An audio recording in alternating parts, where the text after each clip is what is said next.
தான் இந்த நாளை சமத்துவ நாளாக அறிவித்து கொண்டாடி வருகிறது என்பது குறிப்பிடத்தக்கதாகும். இன்றைக்கு முதல்வர் தலைமையில் சமத்துவ நாள் பெருவிழா கலைவாணர் அரங்கில் சிறப்புற நடந்தேறி இருக்கிறது.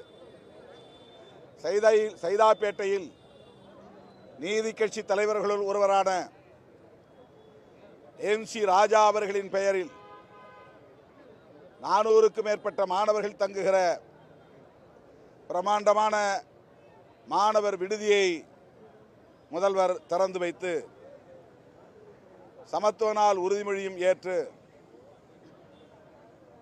பட்டியல் சமூக மற்றும் பழங்குடி மக்களுக்கான நலத்திட்டங்களையும் இன்றைக்கு நிறைவேற்றியிருக்கிறார். அந்த வகையில் முதல்வர் அவர்களுக்கு விடுதலை சிறுத்தைகள் கட்சியின் சார்பில் எமது பாராட்டுகளையும் நன்றியையும் உரித்தாக்குகிறோம்.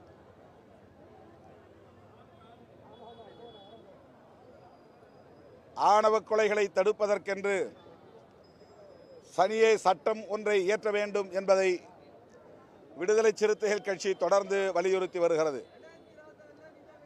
சமத்துவ நாளில் மாண்புமிகு முதல்வருக்கு விடுதலை சிறுத்தைகள் கட்சி விடுக்கிற வேண்டுகோள் பிற மாநிலங்களுக்கு வழிகாட்டக்கூடிய வகையில் ஆணவ கொலை தடுப்புச் சட்டத்தை இயற்ற வேண்டும் என்ற வேண்டுகோளை முன்வைக்கிறோம்.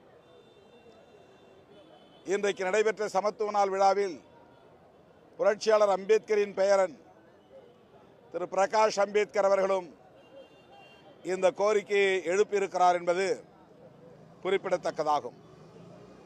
ஆகவே பெரியார் அம்பேத்கர் கொள்கை வழியில் சமத்துவத்தை நிலைநாட்டுவதற்காக